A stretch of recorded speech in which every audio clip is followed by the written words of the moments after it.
Welcome, everyone, to week 11 of From the Stands College Football Game Day Show. My name is Brian. Joined alongside me is Andy and Tom. How's it going, guys? It's going good. I got another ranked win under my team's belt this past weekend. Ready to talk college football. It's weird. It's already week 11. It feels like it's going so fast, but I'm here. I'm excited. Glad to be here, boys. Yeah, we're in the double digits. Tom, how's it going? Good. Notre Dame moved up a spot, destroyed Navy. Great week in college football, and the disrespect continues. They did indeed move up that spot. I'm sure you're very happy about that. We'll move very quickly, do a quick weekly recap from the Week 10 games. Andy, what caught your eye? So I'll go quickly because Brian gave me shit, so I go too long when I talk about Illinois because nobody cares about Illinois. I get it. 14-6 win over Minnesota. If you watch this game, I'm sorry. It was like really boring. Just another classic Illinois. Let's pound the rock and see what we can do, which, hey, it's working. Hilarious stat line alert. Brandon Peters, 7 for 9, 80 yards and a touchdown. That's how he finished the game. And that was the winning quarterback on Saturday. Chase Brown, 32 carries for 147 yards.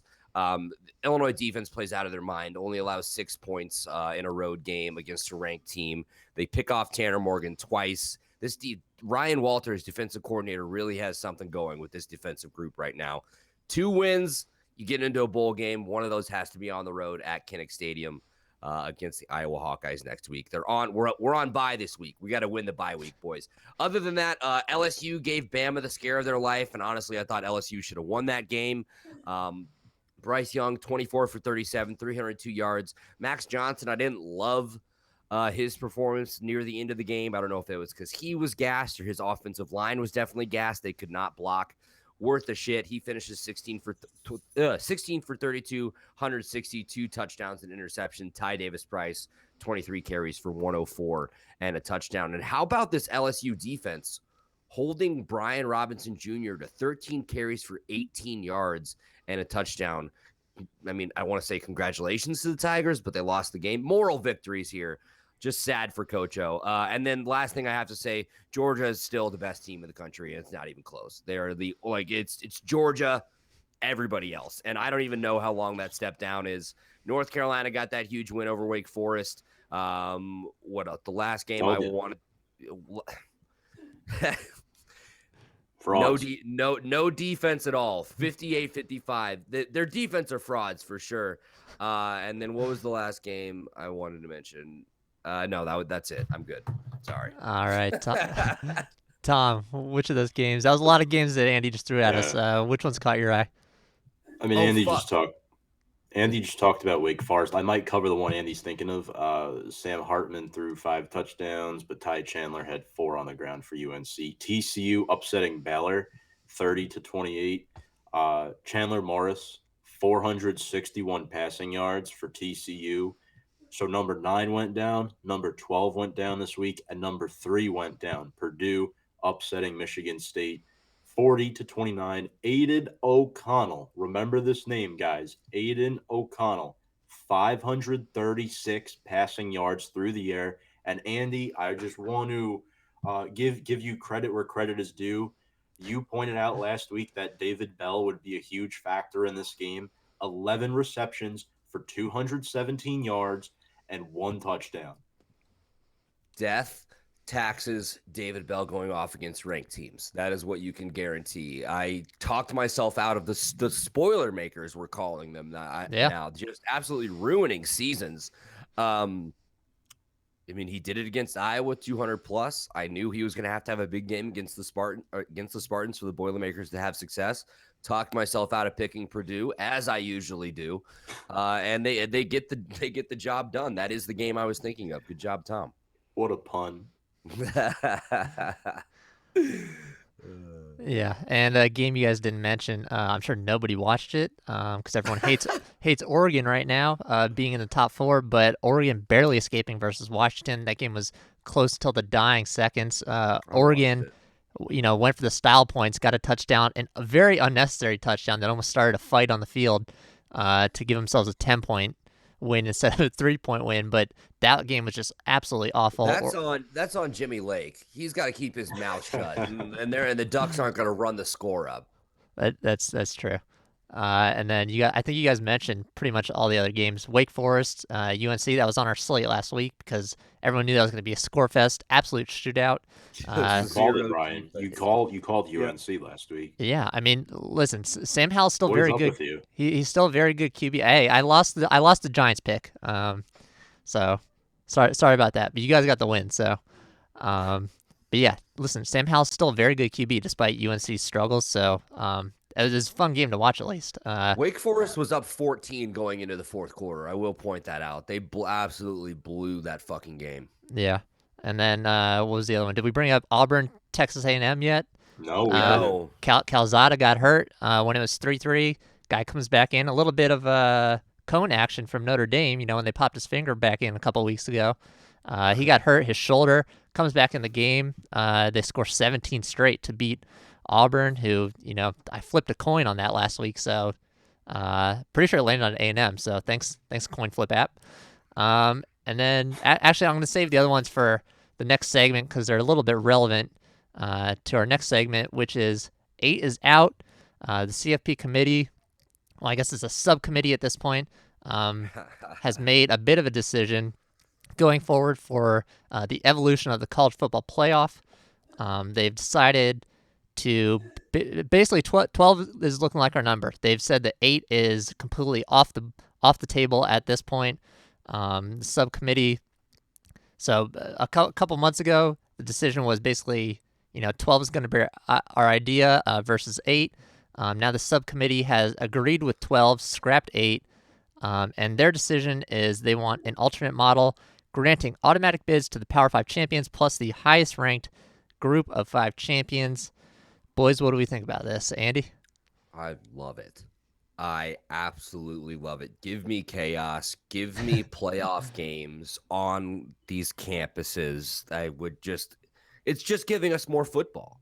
And if you are the NCAA or whatever, like if you were to get this done in 2025, I think the TV rights or the whatever rights, it's like $450 million worth of revenue for these universities. So I mean, I think it's coming. I love the idea. I love the kind of win and you're in. Maybe not necessarily for every team because there will be scenarios we see with upsets where you'll see like maybe a 9-3 conference champ, or God forbid, we see like a Wisconsin team, what they did a few years ago, like an 8-6 conference champion, which I mean, that probably would happen. Also, oh wait, maybe if that happens, then would they get jumped by if there was a better group of 5 team? Isn't that part of it?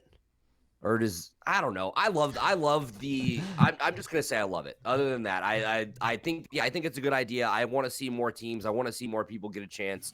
It's the college fucking Power 5 Invitational right now with 4 teams that you pretty much already know who 2 or 3 of them are gonna be when the fucking season starts. Give more people a chance to win and just more interesting football. That I love the idea. I think as much as people hate how things are going this year with the rankings and how it's, everyone's grabbed their pitchforks, I will say it kind of makes these things go a little bit faster. The wheels of government and committees like this usually roll pretty slowly, but I think they know that the fire's under their ass at this point, and they know they need to do something because every time they put out a ranking, it just gets worse and worse. People are confused.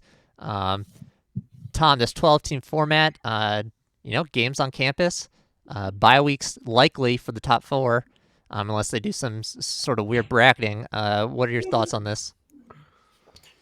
What are my thoughts? Well, I'm a Notre Dame fan, so I'm going to tell you my thoughts. We're not eligible to ever receive a bye under this format as long as we're independent. So from that perspective, I hate it. Other than that, this is okay. I do agree. You're giving more teams a chance. The 12-team model, 6 highest ranked conference champs, next highest 6 ranked teams. But I think you're giving the conference champs a little seniority. Teams like us are not going to be happy about that. where we can't get out of a TV contract, and we've tried to join conferences in the past that wouldn't let us join. Big Ten, do you hear me?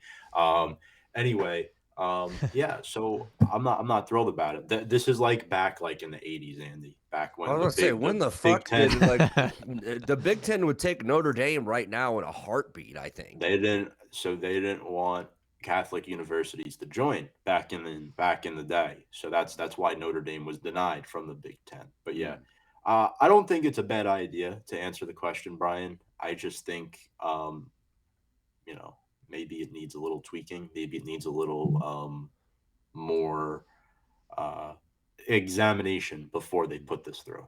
Well, I think it's interesting. This is now the second 12-team proposal in the past 6 months. Brian, you remember you came on the brew party when this first proposal came out, and we kind of chopped up about this and what we kind of thought about it. But I think they're really looking at this. I think this is a premonition of.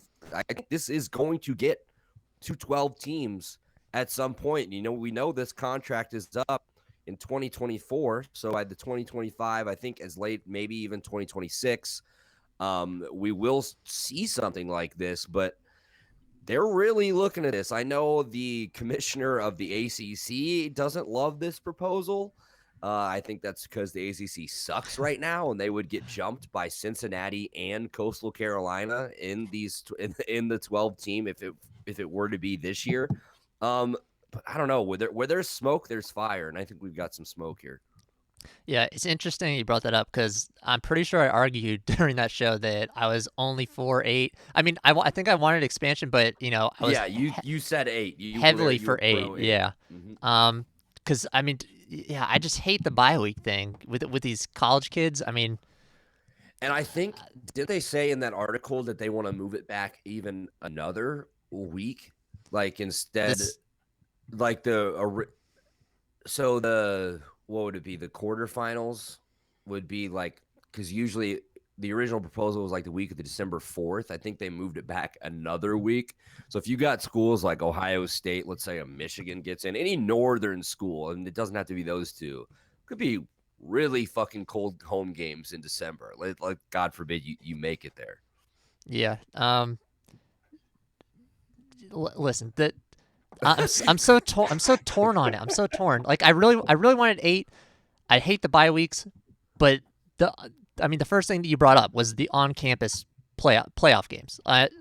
If the first 2 rounds are on campus, those are going to be the most electric games Yeah, that like you'll see in college football. I'm sold almost just on that factor. Yeah, like just insane. That to me almost outweighs everything I hate about 12 versus 8. But yeah, I think the interesting thing is that the subcommittee, which is, it's basically the subcommittee didn't really explain this to everyone earlier. Subcommittee and then the alliance, which is Pac-12, ACC, and Big 12, who have formed the anti-SEC group. They're the one. They're the ones that brought this forward. And the fact that it was also a 12 team to go against the other 12 team format, to me at least, even though 8 is now looking like it's out, to me at least that means everyone's on the same page that we're going to move to 12. They basically said, I think it was an anonymous source, so I'm not sure who this is. It's an athletic director who didn't want to go on the record by his name.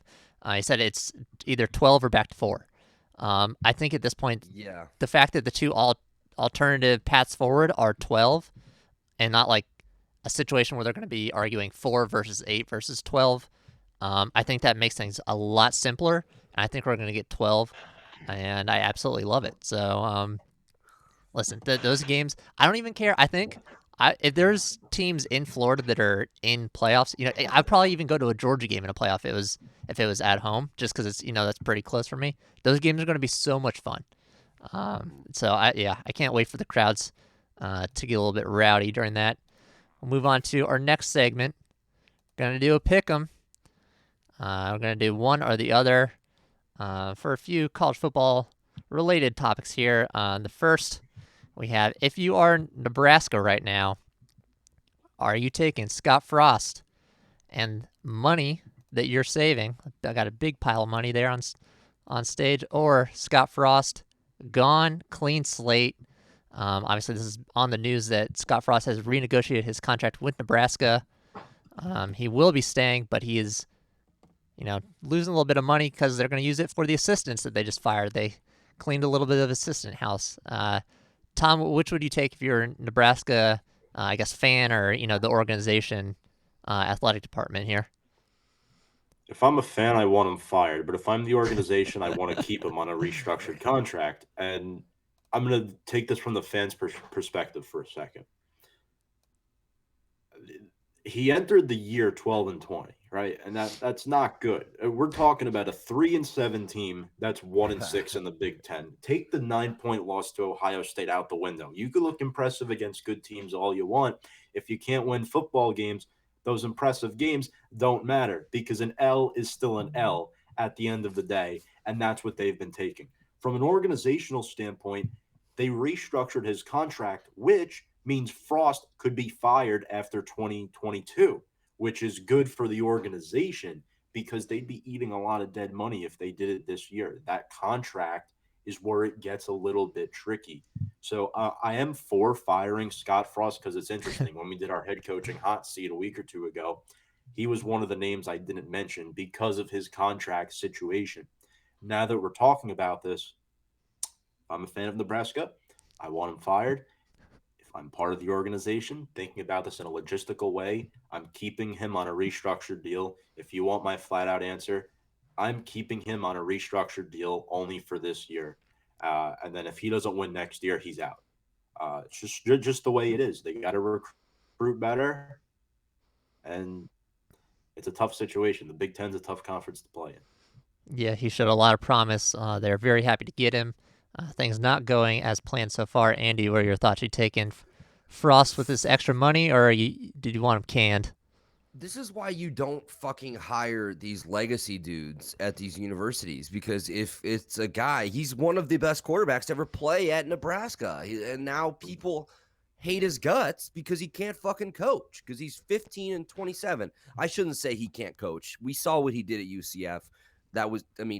I believe he can win football games. I just believe Nebraska's just shit. I mean, he said it a lot he goes, I'm not trying to blame the past regime or blame the past coaches, which is exactly what you're doing. Because we're just digging out of such a hole. But I thought it was interesting in the Sports Illustrated article, or no, maybe it was ESPN. He was like, yeah, it was ESPN. Sports Illustrated was the other thing. He was like, I'm not afraid to fire my friends and take a pay cut. It's like, it took you fucking 4 years to realize that maybe your buddies weren't the best, like, assistants or whatever, or this wasn't working out, or maybe, like, do they teach ball security at all? Like, it's death taxes Adrian Martinez with a backbreaking interception or backbreaking turnover to lose the fucking game. If you're a Nebraska fan, like I mentioned, it's tough because I'm sure depending on how old of a Nebraska fan you are, right, and you remember him as the quarterback, you're still going to have the soft spot. But I think Tom brought up some good points from the organization. It does kind of make sense, I guess, to give him another year. 3-7, 15 and 27 overall in his 4 years in Nebraska, has never won a big game. So I guess the 4 assistants you just got rid of, take that extra $1 million they're saving next year and go get the best assistants in the country. If you really think it comes down to that. I know he also talked about taking a step away from from the offense and, completely running it, calling plays and all that good stuff, because he felt like he was spreading himself a little too thin. So maybe he was just trying to do too much himself, not delegating enough. Maybe he'll hopefully get some assistants in next year that he's able to delegate to. But it makes sense for Nebraska. Like Tom said, he goes from $5 million to $4 million next year, and his buyout, if they are to let him go after next season, I think goes from $16 million to like $7.5 million. So yeah, I think Tom nailed it. From a fan's perspective, you're probably at the point where you either want him gone or he is 1 or 2 losses away from being gone. From the university's perspective, I guess you give him another year. I don't know. What has he really done to prove that he deserves it in 4 years? 4 years is a long time in college football. We talk about these guys getting canned like Coach O at 2 years removed from winning a national championship. obviously Scott Frost and Nebraska are nowhere near that, but is this 5th year really going to make a difference when they're fucking 4-8 next year?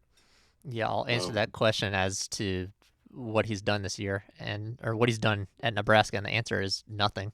Um, like you said, 15 and 20, 27 in 4 years. We've talked about how much time these coaches should get in the past, and 4 years I think like was the answer I kind of gave. I like they should I think at least get just no matter how bad they're doing, like a full recruiting cycle. I don't think firing someone in year 3 when the kids that they brought in probably aren't even starters, at least not in Power Five conferences. They're probably still waiting for their time. Um, but listen, their best finish in his 4 years there is fifth in the West, not fifth in the Big Ten, fifth in the West. 4 years in a row. And where are they sitting now? They are last in the Big Ten West. I love this restructuring because of the money situation. And if I'm Nebraska's athletic department, that's the only reason I wanted him, and I'm firing him. Like I would set up a new coach right now and fire him game 1 of next season. You still save that 9 million. Sure, you got to pay the 7 million to him to get him to walk, but you save 9 million, and you can do all this in the off season. Get a coach set up. He's not the guy there. I don't know why. I thought he was a great coach at UCF. He won like every Coach of the Year award in 2017. I'm not sure why the recruiting has gone so awry. Maybe it was all the assistants. Because what did Nebraska do in the 90s when they were good? They went out and they recruited Nebraska. They got those fucking no-star kids, redshirted them, and turned them into just insane, like, who the fuck is this guy and where did he come from in 4 years, which I'm not saying that I don't know if that formula necessarily works anymore, but I think they just got away from what they were good at. Just get this fucking blue collar Nebraska dudes and get them to just put them in your weight training program and see what happens. Yeah, I mean it's just to me it's a shame that they're doing so bad because I liked him despite how he left. But listen, they have 3 wins this year, and they're against Fordham, Buffalo, and Northwestern. So I think it's time. We'll move on to the next one here. Scott Frost, sorry, buddy. If you are CFP hopeful, specifically Oregon, Cincy, or Michigan State, which of these 3 players do you guys think is the most crucial to the success of their team to get into the CFP playoff? First, we have Anthony Brown, the quarterback of Oregon. Second, Ahmad Gardner, a cornerback at Cincy. And third, Kenneth Walker. I think everyone knows who that man is. 5 touchdowns against Michigan about 10 days ago. So, Andy, we'll start with you on this one. Who's your pick for who's the most important player, I guess, for these teams if they want that CFP slot? This is an easy answer. I think it's Kenneth Walker. I mean, 197 attempts for 1,330 yards, 15 touchdowns. He's averaging almost 7 yards a carry. I mean, he won the Spartans the game against Michigan. Michigan had that game in the third quarter. They started playing conservative, and they end up messing up. But he had 197 yards and 5 touchdowns. Like, this dude has been consistently I want to say the best running back, but there are so many good running backs. Top 3 running back in college football all year. Anthony Brown, I mean, I love the Ducks.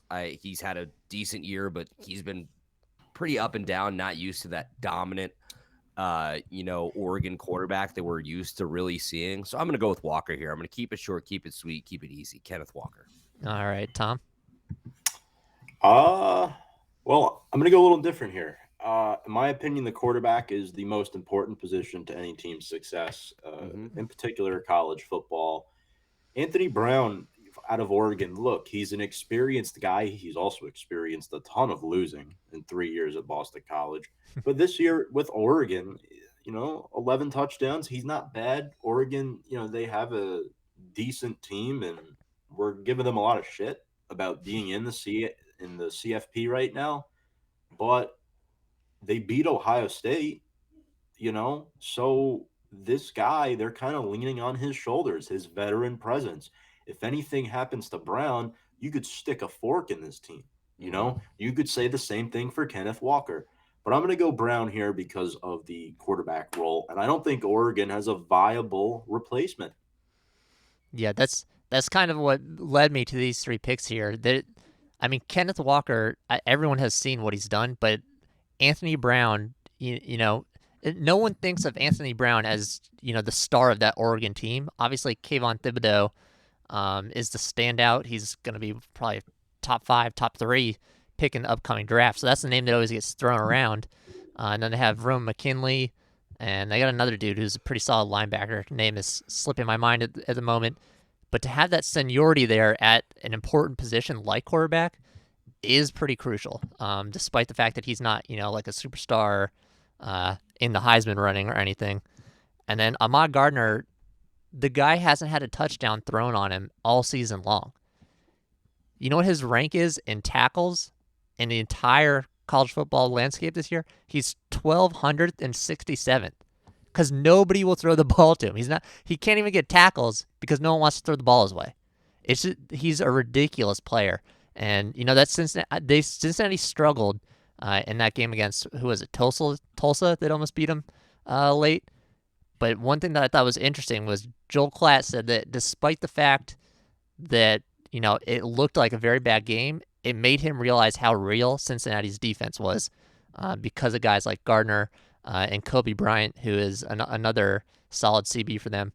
But if Cincinnati wants to get into the playoff, they need this guy. I mean, we have playmakers. We understand what playmakers are.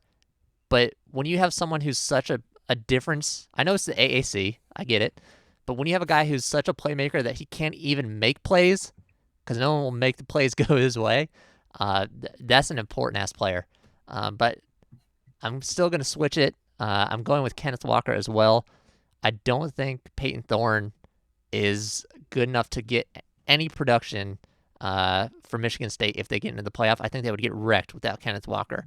I think they have the best shot of these three teams to get in based on the way the committee has been ranking everyone. And a Kenneth Walker-less Michigan State, I think, does very, very poorly. So I'm picking Kenneth Walker here as my guy for most important player in this pick'em. We'll move on now. Sorry, did I get Tom on this one?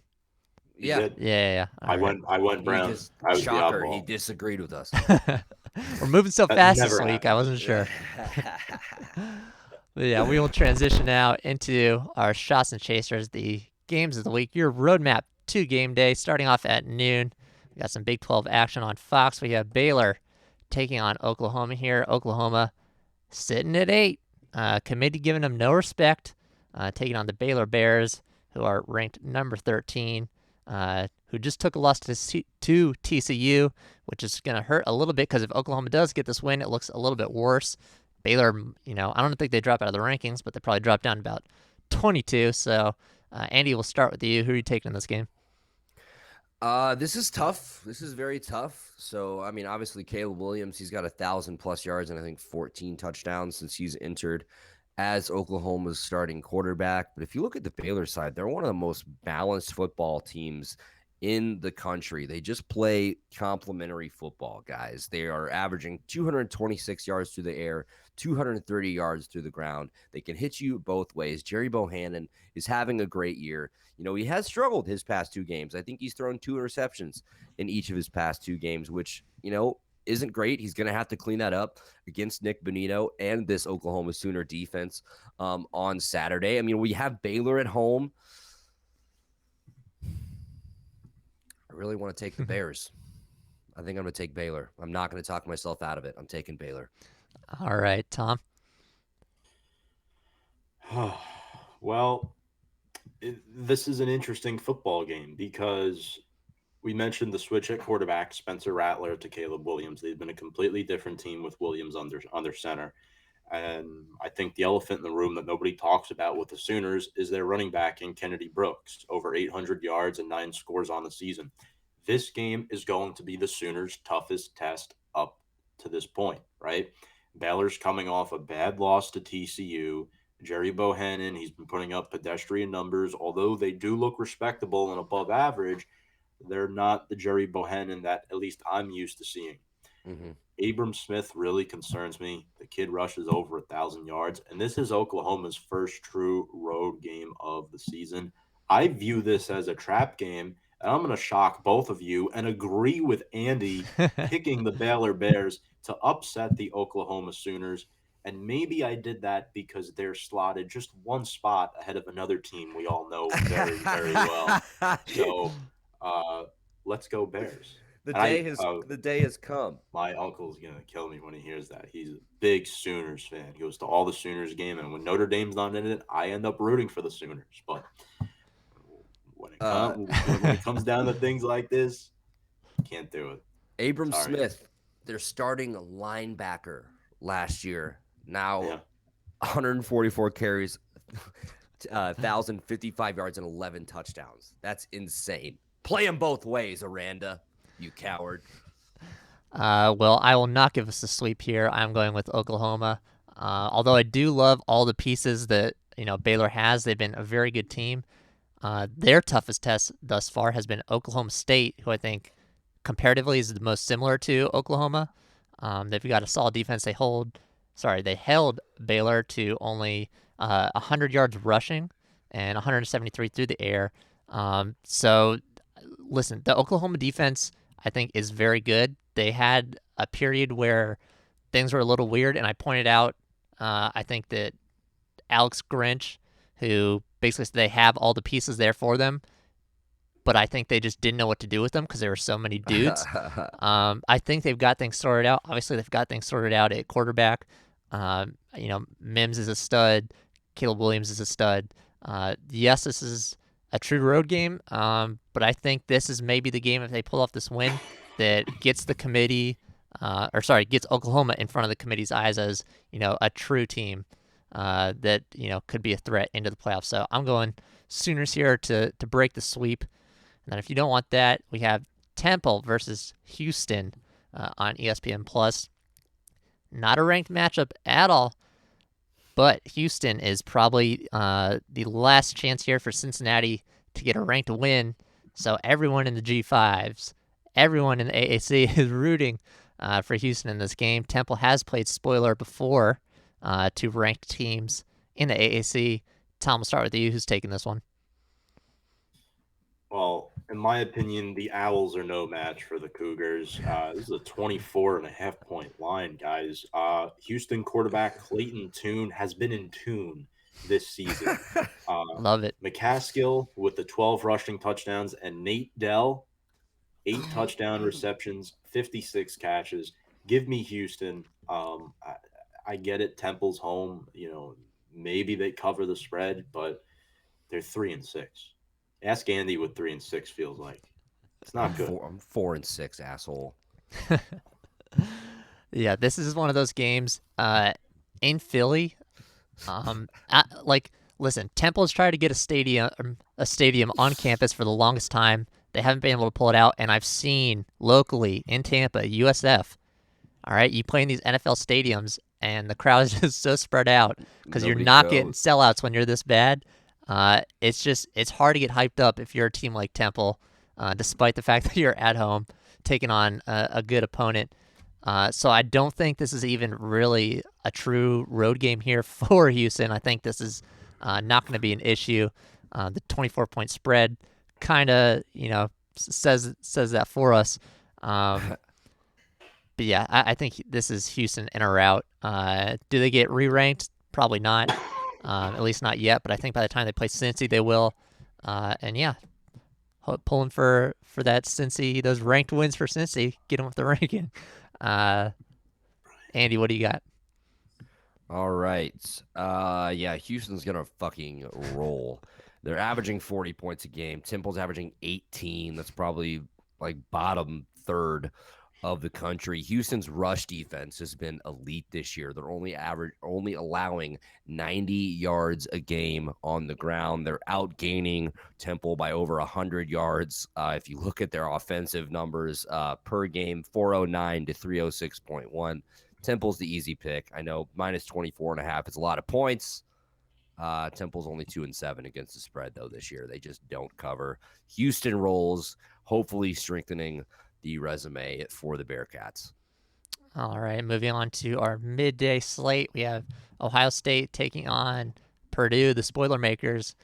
Are they going to do it again? They just took down Michigan State at number 3. Now they got another big test. Andy, another spoiler on our hands here. No, letdown spot. I think for them, I think they're still going to be riding super high off the win over Michigan State. I just think when it's in back-to-back weeks in college football, it's tough when you're not a premier program, and that's no shade against Purdue. I mean, they've been incredible this season, but I I think I have to go with CJ Stroud and Ohio State here. What I want everybody to watch again is David Bell. How many yards does he go? Yep. We are going to see three of the best receivers in the Big Ten, three of the best receivers in the country in this game. Maybe even more than that. You got Olave, you got Garrett Wilson, you've got David Bell. Smith and Jigba for the Buckeyes has been incredible as well. I don't know if I said that correctly. Travion Henderson out of the backfield has got 937 yards and 12 touchdowns. Aiden O'Connell is going to have another 400 plus 500-yard game, I think, for the Boilermakers to win this. It's at the Shoe. I'd love to see them play spoiler and knock Ohio State out. I just don't see it happening. I think the Buckeyes take the win here. All right, Tom. Yeah, CJ Stroud's been really good. 25 touchdowns. Travion Henderson's a tough player to watch. Chris Olave with the 10 scores on the year. And then Smith and Jiba with 240 receiving yards last week. He was insane. And then Haskell Garrett, Ronnie Hickman are studs defensively. I'll sign up for that. They did keep Nebraska around last week on the road, which is a little concerning heading into this game against now 19th ranked Purdue. O'Connell is coming off a gem with David Bell and company, who is a 1,000 plus yard receiver. George Karlaftis really needs to step up in this game, apply some pressure on CJ Stroud. You have good secondary players like Cam Allen, a player who has 4 picks. How is Purdue going to win this game? They have to apply pressure on Stroud to force turnovers. But they're at Ohio State. I don't think they're going to be able to do it this time around. Lightning will not strike twice. Give me Ohio State. But I don't agree with that 21-point line at all. Yeah, I'm going Ohio State here. With sadness, I will say, though. Yeah. I would really like to see them pull it off. Listen, David Bell, I mean, you said it. David Bell versus top 5 teams this season.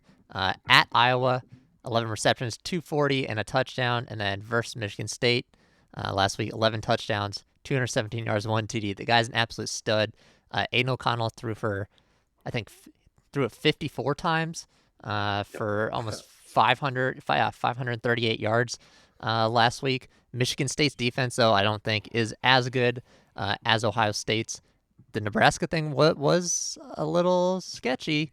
But yeah, listen, I think they're going to be tired. I would love to see them win in the Shoe and pull off another upset, bring some chaos into the CFP. But to do it 2 weeks in a row, I don't think they're going to be able to pull it off. So I'm going with the Buckeyes here. And then our chaser for the 3:30 slot, we got a rivalry game. Neither team is that great, but they hate each other. They want to kill each other all the time. We have FSU taking on Miami. Tom, we'll start with you. Who do you have in this game? So this is an interesting game. Tyler Van Dyke is the guy. He's a freshman. I like him a lot. Miami 5-4 year. Look, it's a little down year. You know, there's been issues with De'Ara King, banged up a little, inconsistent, and they do have 2 running backs with over 400 yards and 5 touchdowns, though. And Van Dyke has been able to have success because he's been able to lean on his running game, which has allowed him open passing lanes down the field. It's kept defenses true. Charleston Rambo, 860 yards and 5 touchdowns on the season. He's a really good receiver. And they're on a 3-game winning streak, which includes wins against 18 NC State at the time, and then 17th ranked Pittsburgh. So they went up against Pickett last week, who's a guy we potentially talked about flirting with Heisman numbers. Well, maybe not so much anymore if you can't beat Miami. FSU, their only good win was against UNC. Jermaine Johnson, the second, is going to have to apply a whole lot of pressure on freshman Tyler Van Dyke, make him uncomfortable. But I have the Hurricanes here on the road stealing this one against FSU. All right, Andy. Yeah, I'm gonna go with the Hurricanes as well. But I think this has potential to be an absolute shootout. The over/under in this game is 60.5. If you look at what these defenses are giving up, it's pretty much everything. Miami's defense is giving up 405 yards per game, 269 through the air, 135 on the ground. FSU 388 total yards per game given up, 235 through the air, 153 on the ground. Miami enters the game on a 3-game win streak. All of those wins were by 4 points or less. They're playing really close games. I see a tight shootout. Pretty much whoever has the ball last wins this game. I'm going to go with the Hurricanes, though. I just don't trust Florida State. Breaking the sleep again. I'm going to go with the Seminoles here. This is a heated rivalry all the time, so I give big time home field advantage, to the team in this matchup. Listen, not the greatest year for FSU. Obviously, another down year, but the fans are going to show out. Like, I don't think you realize how much these two teams hate each other. This is not the '90s right now, but the hate is still there. Tyler Van Dyke has been a great addition to this lineup. I mean, I say addition, but it's more because of De'Ara King's issues. He's only played 5 full games, and he's locked in. But I think the difference maker in this game is going to be Jermaine Johnson on defense for FSU. We've talked about him before. He was a Georgia player who transferred, couldn't get playing time. I'm sure people can see why that is. That defense is just absolutely incredible. But he's been showing out for FSU. 54 tackles, 7.5 sacks, 2 pass deflections, and a forced fumble already. FSU as a team is not that great, but when you have someone who can, who's this talented, they usually make everyone rise up a little bit for rivalry games like this. So yeah, I'm taking Florida State. They're 2-game losing streak. They're 2 decent teams. NC State's pretty good, so nothing to worry about. I'm taking the Seminoles in this rivalry game. Then moving on to our late night slots, we have Ole Miss, the Lane Train, taking on Jimbo and Texas A&M. Tom, we'll start with you on this one. Who's taking it? Well, Matt Corral versus Zach Calzada, right? Corral has just 2 picks all year. Also has 528 rushing yards and 10 touchdowns, though. Snoop Connor, 10 tutties himself. He's been good on the ground at finding lanes. Sam Williams and Chance Campbell are beasts defensively. Sam Williams with 10.5 sacks, but Ole Miss did lose to Auburn just a couple weeks ago, a team who Texas A&M just beat. Zach Calzada has been nothing more than serviceable. It's been a little bit concerning, but he has held his own. Who's going to stop Isaiah Spiller and Devin Achane?